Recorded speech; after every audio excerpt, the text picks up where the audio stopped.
Alhamdulillah الذي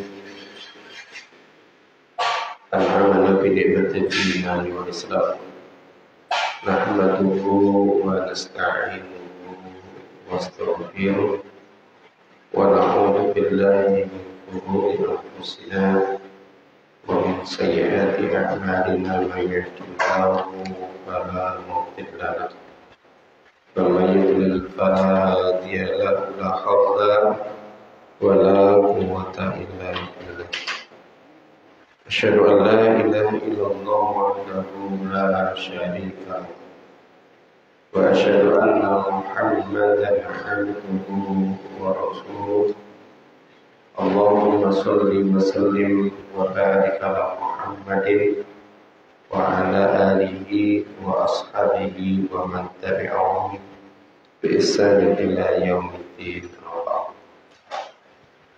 Bapak-bapak, ibu para jamaah sholat maghrib yang semoga kita semuanya selalu dirahmati oleh Allah Subhanahu wa taala. Amin. Amin. Mari kita mengawali di dalam perjumpaan pada malam hari ini. Kita bersyukur atas nikmat karunia yang oleh Allah limpahkan kepada kita. Kita pada sore menjelang malam ini kita masih ada dalam majelis ilmu dan dengan ujian kita ada dalam suasana hujan. Ya, alhamdulillah kita berdoa kepada Allah mudah-mudahan hujan ini mendatangkan berkah pada kita semuanya. Amin amin ya rabbal alamin. Salawat dan salam terhaturkan kepada junjungan kita Khatamul Anbiya wal Mursalin Rasulullah Muhammad sallallahu alaihi wasallam, pada keluarganya dan para sahabatnya dan orang-orang yang selalu istiqomah dan dalam din Islam yang hak. Bapak-bapak, ibu-ibu, para jamaah yang dimuliakan oleh Allah, mari kita lanjutkan kajian kita tentang bab taubat. Dan pada malam hari ini kita akan masuk pada al-fasal babu ghairatillahi ta'ala wa tahrimil fawahish, yaitu berkaitannya dengan kecemburuannya Allah Subhanahu wa taala. Wa tahrimi fawahish, yaitu juga berbicara tentang pengharaman perbuatan yang keji. Saya bacakan hadis ini, hadis Abdullah ibn Mas'ud. Hadis dari Abdullah ibn Mas'ud radhiyallahu anhu. Qala, berkata Ibnu Mas'ud, la ahada al-ghayru minallahi wa lidzalika harrama fawahisha ma dhahara minha wa ma batana wa la shay'a ahabbu ilayhi al-madhu minallahi wa dzalika madha nafsihi. Akhrajahu al-Bukhari fi kitab tafsir fi suratil An'am bab wa la taqrabul fawahisha ma dhahara minha wa ma batana. Hadis ini disebutkan bahwa la ahada aghyaru minallahi, Allah Subhanahu wa taala, Rasulullah SAW itu pernah bersabda demikian, tidak ada yang paling cemburu daripada Allah. Ya, jadi cemburu itu bukan dalam artian, kalau makna yang di sini itu bukan cemburunya seperti manusia, bukan. Ya. Tetapi memiliki makna Allah itu kalau kaitannya dengan sesuatu yang baik, maka itu yang dicintai oleh Allah. Ya. Tapi Allah Subhanahu wa taala apabila melihat keharaman, ya, maka Allah pun itu zat yang paling benci. Ini ya, jadi cemburunya begitu. Saya bacakan hadis ini, ya. Wa lidzalika harramal fawahisha, dan demikian, ya, dengan demikian atau oleh karena itu, ya, ia mengharamkan fawahisha, yaitu perbuatan keji, ma dhahara minha wa ma batan. Jadi saking cemburunya kepada orang-orang mukmin, maka Allah Subhanahu wa taala mengharamkan perbuatan keji. Sampai katanya Rasulullah SAW, ma dhahara minha, apa-apa yang itu nampak, artinya perbuatan keji itu nampak, dohir, ya, minha daripadanya, ya, dua mabatan, dan maupun yang itu tersembunyi. Ya, di situ disebutkan bahwa Allah cemburu, ya, cemburu kepada siapa? Yaitu orang-orang yang beriman, orang-orang yang kemudian mereka itu mencintai Allah. Ya, di sini disebutkan Imam Nawawi itu menyatakan bahwa sebenarnya ini adalah keberuntungan bagi hamba Allah yang mereka itu selalu memuji Allah Subhanahu wa taala. Siapa yang selalu memuji Allah? Tiada lain kecuali di situ adalah orang-orang mukmin. Ya. Orang-orang mukmin, iya, ya.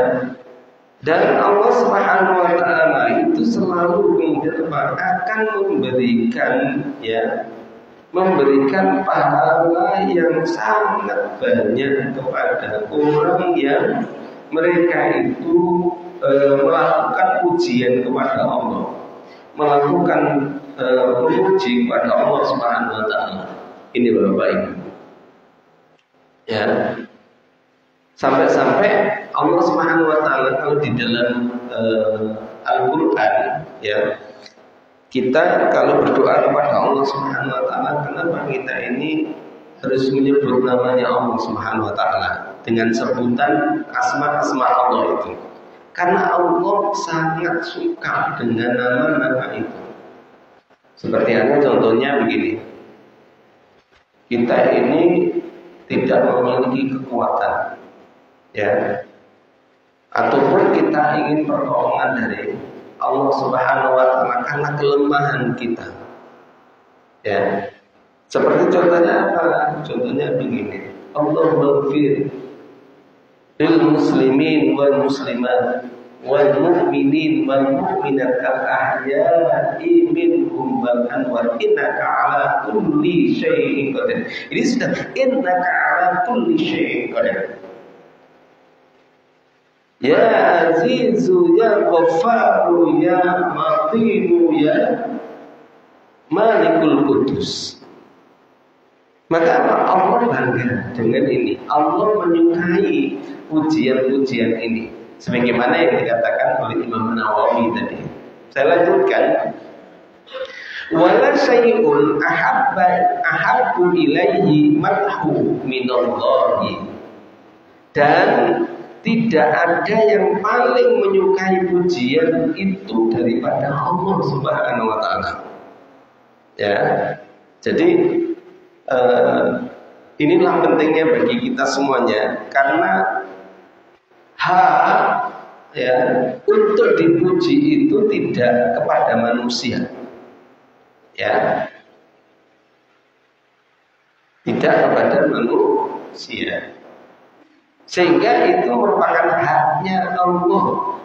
Sehingga tatkala kalau kemudian manusia itu dipuji oleh manusia yang lain, maka di dalam sebuah riwayat hadis dinyatakan kalian jangan sampai kemudian congkak, kalian jangan sombong. Maka sebutlah asma Allah dengan menyebutkan apa? Subhanallah, Masya Allah, Allahu Akbar. Kenapa? Karena inilah yang kemudian disukai oleh Allah Subhanahu wa taala. Ini saudara. Jangan sampai kemudian kalau di masyarakat kita banyak yang notabene-nya mereka tatkala dipuji pada akhirnya kemudian dia sombong. Ya. Dengan perkataan-perkataan yang banyak terjadi di masyarakat kita. Kalau enggak aku, iku iso. Kalau enggak aku, maka itu tidak akan bisa. Maka ini merupakan bentuk kesombongan. Ya. Kenapa kesombongan? Karena apa yang dia lakukan, apa yang dia kerjakan, dia mampu melakukan tadi, mungkin orang lain tidak mampu melakukan. Itu sesungguhnya adalah kemampuan yang diberikan oleh Allah Azza wa Jalla. Ini saudara, ya. Sehingga disinilah kemudian dinyatakan, yaitu wala syai'a ahabbu ilaihi mad'u minallah. Jadi tidak ada yang kemudian paling menyukai pujian itu daripada Allah Subhanahu wa taala. Ya. Lidzalika madha nafsahu. Oleh karena itu ia memuji dirinya sendiri. Ya. Sehingga kita di dalam ayat yang di dalam Al-Quran ya itu disebutkan bahwa Allah menyatakan begini, wa taqrabul fawahisha ma dhahara minha wa ma batan. Ya. Wa ma dhahara minha wa ma batan. Dan janganlah kalian mendekati perbuatan keji yang tampak dan yang tersembunyi. Karena apa? Karena Allah akan cemburu kepada kita semuanya. Bapak yang dimuliakan oleh Allah Subhanahu wa taala, ya. Di dalam penjelasan yang berikutnya, Allah Subhanahu wa taala itu maha kaya, lagi tidak perlu ada sanjungan, artinya ada istilahnya tidak perlu kemudian itu dicampuri oleh urusan-urusan makhluk. Dan apa yang kemudian dimiliki oleh Allah Subhanahu wa taala, maka itulah haknya Allah. Sehingga kalau kemudian itu ya itu kemudian didapatkan oleh makhluk, maka ya mereka mesti harus memuji Allah Subhanahu wa taala. Karena apa? Karena Allah suka dengan pujian tadi. Pujian yang mereka itu kemudian untuk Allah Subhanahu wa taala, ya. Maka itu kemudian Allah sangat suka terhadap apa yang dilakukan oleh hamba Allah Subhanahu wa taala. Nah, di dalam hadis ini pula juga merupakan sebuah peringatan tentang keutamaan memuji Allah. Di dalam mungkin kita ini bertasbih, kemudian juga bertahlil, ya. Gimana bertasbih itu? Gimana tasbih? Gimana bertasbih itu? Gimana bertasbih? Subhanallah. Ya, kalau bertahlil gimana? La ilaha illallah. Terus kalau bertahmid, alhamdulillah. Kalau takbir, Allahu Akbar. Nah, inilah yang kemudian dapat disukai oleh Allah Subhanahu wa taala. Ini saudara. Sesuatu yang disukai oleh Allah Subhanahu wa taala jangan sampai itu akan kemudian dilakukan oleh manusia untuk menghakiminya. Ya. Ini saudara. Mari kita baca yang selanjutnya. Ya. Hadis Abi Hurairah radhiyallahu anhu Nabi sallallahu alaihi wasallam. Hadis yang berikutnya itu dari Abu Hurairah radhiyallahu anhu Nabi sallallahu alaihi wasallam, dari Nabi sallallahu alaihi wasallam, annahu qala, sesungguhnya Nabi sallallahu alaihi wasallam telah bersabda, innallaha la yaghuru, innallaha yaghuru, sesungguhnya ya beliau itu kemudian apa? Atau Allah itu cemburu, ya wa ghairatullahi, dan kecemburuannya Allah Subhanahu wa taala itu ayyatiyal mu'minuna ma harramallahu. Jadi kalau seandainya kemudian manusia, orang mukmin ini melakukan apa yang Allah haramkan, maka kecemburuan Allah ini apa? Ini sangat. Artinya Allah membencinya. Allah tidak suka. Ya. Allah ingin kemudian kita semuanya itu ada dalam kebaikan. Dan selalu Allah Subhanahu wa taala, kenapa? Allah selalu kemudian memberikan rahmat yang lebih banyak daripada adanya Allah. Karena cintanya Allah kepada kita semuanya ini. Ya, kepada orang-orang mukmin. Kalau di dalam hadis yang lainnya, walaupun itu mungkin di dalam riwayatnya Abu Hurairah radhiyallahu anhu, sampai-sampai kemudian apa?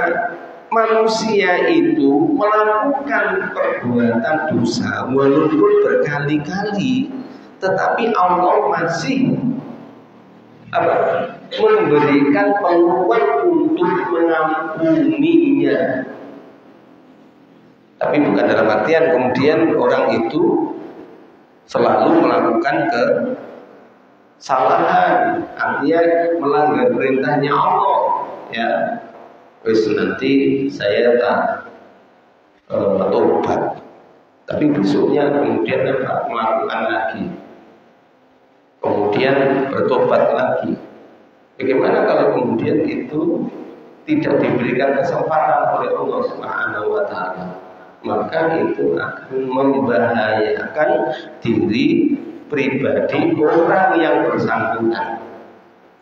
Sebagaimana yang kita dengarkan ceramahnya beberapa pekan kemarin, ya, pekan kemarin, bagaimana kita ini seyogyanya mesti melakukan kebaikan-kebaikan. Walaupun Allah Subhanahu wa taala itu Maha Pengampun terhadap dosa kita, tetapi kita jangan sampai kemudian selalu mengulangi perbuatan dosa kita. Mungkin Allah akan memberikan kesempatan, tetapi mungkin tidak akan memberikan kesempatan tatkala mereka itu melakukan hal dosa yang berulang. Ini saudara, masih ingat kan pekan kemarin, minggu kemarin ceramahnya beliau, ya, itu jangan sampai kemudian kita ini telantarkan diri kita karena kedurjanaan kita, karena kita melakukan kesalahan-kesalahan di hadapan Allah Subhanahu wa taala. Kenapa demikian? Karena Allah tidak suka. Karena tidak sukanya itu bukan karena Allah benci, karena tidak menyayangi manusia, tidak. Tetapi apa? Karena itu merupakan bentuk kesayangannya Allah. Tetapi apabila kemudian itu tidak bisa, ya manusia itu kemudian mereka itu terus berulang sampai kemudian dia itu menentang kepada Allah, nah barulah Allah Subhanahu wa taala itu akan melakukan sebuah Kalau bahasanya wa makaru makarallah. Ya, jadi kalau sudah orang itu menentang kepada Allah, maka Allah pun karena juga cintanya ya memberitahukan makarnya Allah itu lebih besar daripada makarmu. Nah, gitu ya. Atau siasatnya kamu yang kalian lakukan itu akan lebih dahsyat siasatnya dari Allah Subhanahu wa ta'ala. Ini saudara.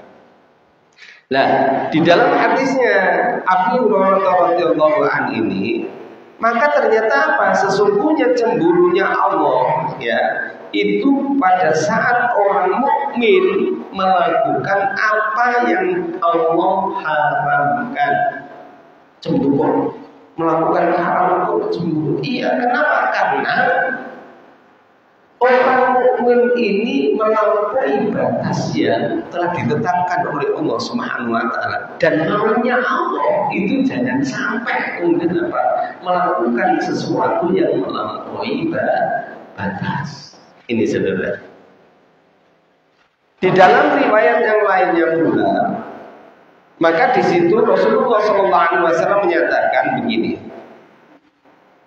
Annaha sami'at Rasulullah SAW. Sesungguhnya ya di dalam hadis yang lain bahwa pernah kemudian sahabat itu mendengar bahwa Rasulullah SAW menyatakan begini, la syai'un aghyaru minallahi, tidak ada yang paling cemburu daripada Allah Subhanahu wa ta'ala. Bapak Ibu yang dimuliakan oleh Allah Subhanahu wa ta'ala. Jadi subhanallah betapa cintanya Allah Subhanahu wa ta'ala kepada kita semuanya, sehingga Allah Subhanahu wa ta'ala ini selalu memperingatkan kepada kita supaya kita ini ada dalam jalan kebenaran ya. Dan bagaimana itu permintaannya iblis pada saat dia berjanji kepada Allah Subhanahu wa ta'ala ingin menyesatkan manusia. Maka Allah menyatakan, kalian silahkan mengganggu manusia, tetapi kalian tidak akan bisa mengganggu manusia, yaitu orang yang sabar dan ikhlas kepadaku, katanya Allah. Oleh karena itu, Bapak Ibu, dalam persoalan-persoalan yang kaitannya dengan perbuatan dosa, ya, kenapa Allah Subhanahu wa ta'ala selalu memperingatkan kepada kita semuanya? Karena cintanya Allah kepada kita. Ya, kenapa Allah Subhanahu wa ta'ala selalu mengampuni dosa-dosa orang yang berdosa? Karena apa? Karena cintanya Allah Subhanahu wa ta'ala. Ini saudara. Ada di dalam hadis yang lainnya pula, hadis Ibnu Mas'ud radhiyallahu anhu, anna rajulan asaba minal imra'atin kubalatan fa'atan Nabi sallallahu alaihi wasallam fa akhbarahu fa anzalallahu azza wa jalla aqimis salata tarafan fa'isn nahari wa zulfa minal laili innal hasanati yudhibna sayyi'at. Faqala rajulun ya Rasulullah sallallahu alaihi wasallam, ya Rasulullah sallallahu alaihi wasallam, ya ilayya hada. Maka kemudian jawab Rasulullah, qala la jami'u ummati kullihim. Ada di dalam sebuah riwayatnya Ibnu Mas'ud bahwa ada seorang laki-laki yang dia itu mencium seorang perempuan.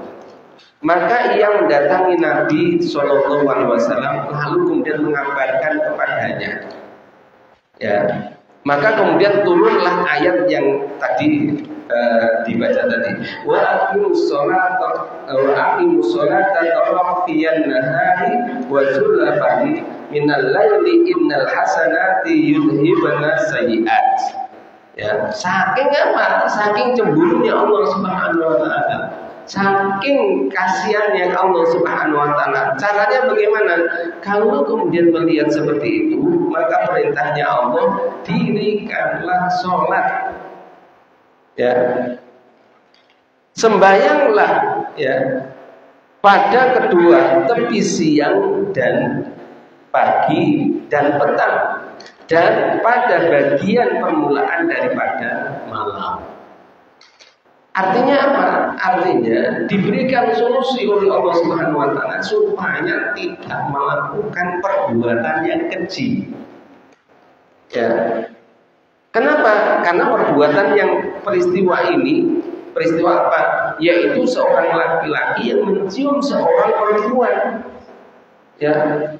Berarti apa? Karena syahwatnya, karena bukan maukannya. Maka kemudian hal yang ini kemudian diberitahukan kepada Rasulullah SAW. Maka mereka diperintahkan oleh Allah Subhanahu wa taala, oleh Rasulullah SAW. Maka dirikanlah sholat yang itu pada kedua tepi siang dan pagi dan petang.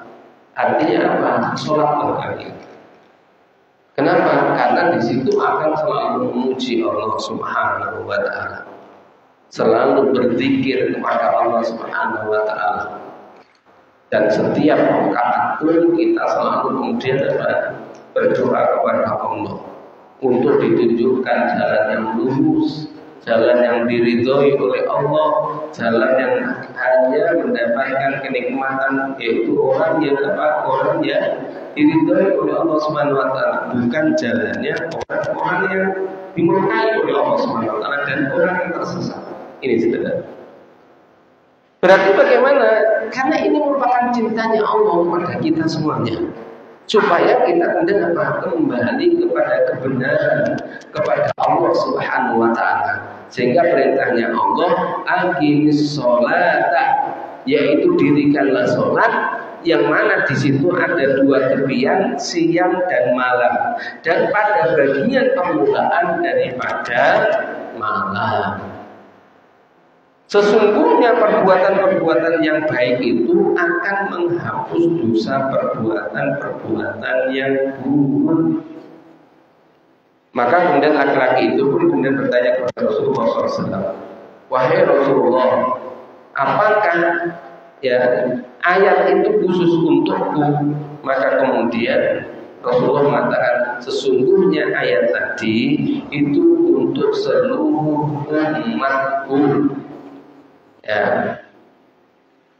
Imam Nawawi menyatakan begini kaitannya dengan persoalan ini. Yang dimaksud kaitannya dengan menegakkan sholat, yaitu sholat baik itu sholat subuh, sholat zuhur, sholat asar. Yang dikatakan dua tepian siang, ya baik pagi ataupun baik itu sore, ya siang. Dan permulaan yaitu malam, yaitu sholat maghrib dan sholat isya. Kenapa begitu? Al-Quran memberitahukan kepada kita semuanya, apabila kita ini betul-betul menjalankan sholat, maka sholat itu akan mencegah dari perbuatan fahsya'i wal munkar. Inna sholata tanha 'anil fahsya'i wal munkar. Gimana Pak Ghazali kalau seandainya sholatnya jalan, maksiatnya jalan, berarti sholatnya salah. Ya, jadi kalau ada seseorang yang dia nampak sholat tetapi dia masih melakukan kemungkaran ataupun kemudian perbuatan yang keji, berarti sholatnya tidak benar. Lebih-lebih kalau kemudian sholatnya sambil tidur, tidak benar. Ya, walaupun itu sholat malam, ya, dimana sebenarnya sholat malam itu oleh Allah Subhanahu wa taala diberikan waktu-waktu yang istijabah kepada kita semuanya. Dan Allah menjanjikan siapa yang kemudian mampu untuk menegakkan yang namanya sholat malam itu, maka dia akan mendapatkan maqam mahmudah, yaitu tempat kedudukan yang terpuji di hadapan Allah Subhanahu wa taala. Perbuatan-perbuatan yang dimaksud yaitu keji dan mungkar tadi, yaitu perbuatan-perbuatan yang buruk, baik itu dosa-dosa kecil ataupun dosa-dosa besar. Sesungguhnya satu sholat ke sholat yang lain itu adalah menghapus dosa. Ya, di dalam penjelasan ini nyatakan akan menghapus dosa. Dan di antara keduanya selama dia itu menjauhi dosa-dosa, terutama dosa-dosa besar, maka Imam An-Nawawi menyatakan bahwa ini adalah penjelasan yang secara gamblang bahwa perbuatan baik menghapus perbuatan buruk itu akan terjadi apabila manusia atau seseorang mukmin itu menjalankan sholat. Menjalankan sholat, Maksud menjalankan sholat kemudian bisa, karena apa? Karena Allah sendiri yang menjamin. Inna sholata tanha 'anil fahsya'i wal munkar. Sesungguhnya sholat itu akan mencegah dari perbuatan fahsya. Apa fahsya? Keji dan mungkar, kaitannya dengan orang-orang yang ingkar kepada Allah. Itu akan kemudian membebaskan itu. Orang tidak akan melakukan perbuatan-perbuatan yang tidak diridhoi oleh Allah Subhanahu wa taala.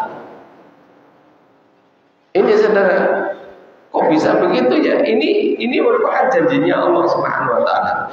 Adapun para ulama ada yang berbeda pendapat mengenai maksud dari perbuatan baik itu menghapus perbuatan yang buruk. Artinya dari perbuatan baik itu bisa menghapus perbuatan yang buruk. Di mana di situ ada yang mengutip sebuah tafsir dinyatakan bahwa para ahli tafsir berpendapat bahwa perbuatan baik di sini maksudnya adalah perbuatan baik yang dilakukan sebagaimana ulama yang lain mengatakan itu merupakan sholat 5 waktu. Jadi itu bisa menghilangkan atau kemudian menjauhkan dari perbuatan fahsya wal munkar. Ibnu Jarir dan ulama yang lain memilih pendapat kaitannya dengan apabila seseorang itu betul-betul menjalankan sholat 5 waktu, maka dia akan terhindarkan dari perbuatan keji dan mungkar. Ini saudara.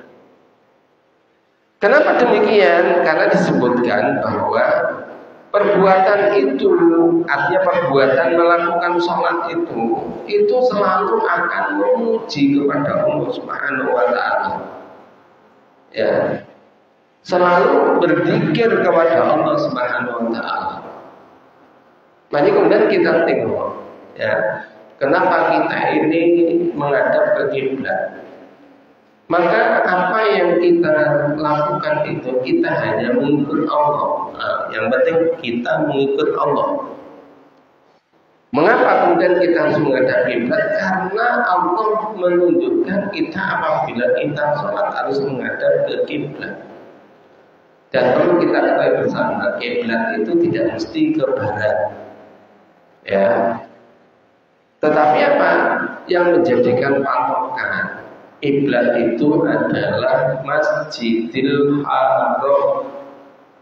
Masjid Haram yang ada di Mekah sana. Dan berapa derajat dari sini? Kalau dari sini mungkin 24 derajat kemiringannya. Jadi masjid itu tidak mesti harus menghadap ke timur, ya timur lurus tidak, ya ataupun kemudian menghadap ke barat tidak, sesuai dengan ketentuan Allah. Nah inilah kaitannya dengan ketentuan Allah. Belum kemudian kita setelah itu kemudian kita niat untuk menghadap kepada Allah Subhanahu wa taala. Sholat apa yang kita akan lakukan dan kita memulai dengan takbiratul ihram. Allahu Akbar. Apa itu maknanya? Semuanya kebesaran itu hanya miliknya Allah Subhanahu wa taala. Kita ini makhluk yang dhaif, makhluk yang tidak memiliki kekuatan. Hanya Allah yang besar.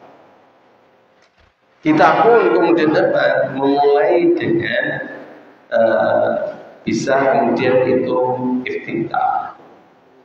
Ya, dilanjutkan yang wajib hukumnya bagi orang yang sholat yaitu membaca suratul Fatihah. Mari kemudian kita tengok dari suratul Fatihah. Maka di situ selalu memuji kepada Allah Subhanahu wa taala dengan menyebut nama Allah Subhanahu wa taala, Bismillahirrahmanirrahim. Maka selalu memuji dengan asma-asmanya Allah taala. Alhamdulillahirabbil alamin. Maka apa? Segala puji atas rahmat, atas apa? Tuhan seluruh alam ini. Artinya apa? Kita puji Allah Subhanahu wa taala. Kita ulangi lagi. Ar-Rahmanir-Rahim. Rabb alam semesta ini yaitu yang memiliki kemahakuasaan yang mana itu memiliki sifat rahman dan sifat rahim. Kita ulang lagi, Maliki Yaumiddin, yang merajai kaitannya dengan hari kemudian. Ya, iyyaka na'budu wa iyyaka nasta'in. Artinya apa? Kita hanya kemudian kepadanya yang kemudian kita ini apa? Meminta nasta'in apa?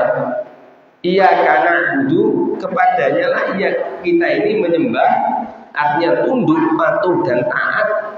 Wa iyyaka nasta'in, dan kita ini meminta perlindungan. Coba kalau kemudian kita bisa menghayati apa yang kita jalani di dalam sholat, mungkinkah kemudian kita akan melakukan kekejian? Nggak mungkin. Kalau itu terjadi berarti artinya ternyata kemudian masih melakukan, berarti sholatnya tidak benar. Ya, sholatnya tidak benar. Ini saudara. Selanjutnya kita pun kemudian minta perlindungan kepada Allah untuk ditunjukkan jalan yang benar. Ihdinas shiratal mustaqim, tunjukilah kami dari jalan yang lurus. Shiratal ladzina an'amta alaihim, yaitu apa? Jalannya orang-orang yang mendapatkan nikmat atas apa? Atas jalan yang diberikan oleh Allah SWT tadi. Ya. Shiratal ladzina an'amta alaihim ghairil maghdub, dan bukan jalannya orang-orang yang dimurkai. Artinya apa?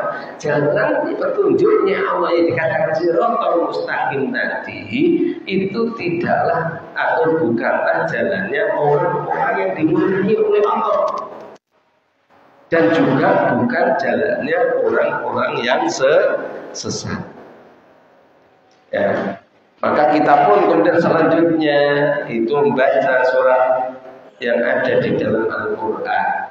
Dan semua surat yang ada di dalam Al-Quran itu merupakan petunjuk bagi kita semuanya. Pertanyaannya, mungkinkah kemudian manusia akan berbuat keji dan munkar kalau dia memahami apa yang dia ikrarkan setiap kali sholat? Maka sesungguhnya dia tidak akan mampu untuk bisa melakukan. Hanya saja sebuah fenomena yang terjadi di dalam kehidupan, ya, yang itu merupakan bentuk ujian yang diberikan oleh Allah Subhanahu wa taala. Ujiannya apa? Ya karena kita ini di sekitar kita selalu kita digoda oleh setan. Jangan dikira pada waktu sholat kemudian setannya enggak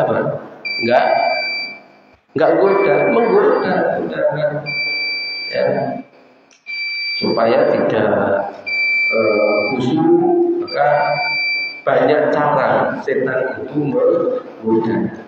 Sehingga apabila kemudian manusianya ini di dalam setelah sholat itu dia melakukan kemungkaran karena sholatnya lah yang kemudian tidak benar.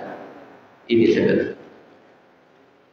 Mungkin itu saja yang bisa sampaikan. Akhrajahu al-Bukhari fi kitabil manaqibis shalah bab sholatul kafar, yaitu kaitannya dengan waktu-waktu sholat dan sholat adalah kifar, yaitu kafar yang menyangkut masalah kita ini oleh Allah Subhanahu wa taala diberikan petunjuk supaya kita ada solusi apabila seseorang itu melakukan perbuatan yang buruk dan keji. Mungkin itu saja yang saya sampaikan, kurang lebihnya minta maaf.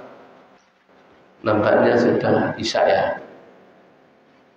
Belum? Sudah saya ya.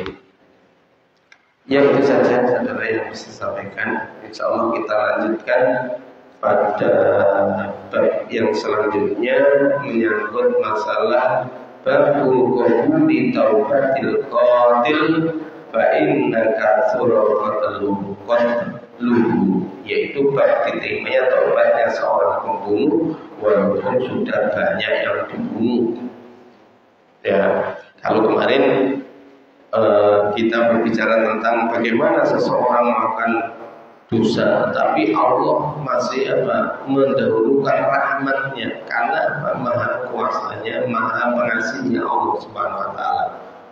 Ini juga nanti akan dilanjutkan kaitannya dengan bagaimana kalau ada perbuatan-perbuatan yang sekiranya sudah jauh mungkin di matanya manusia sudah terlaluan.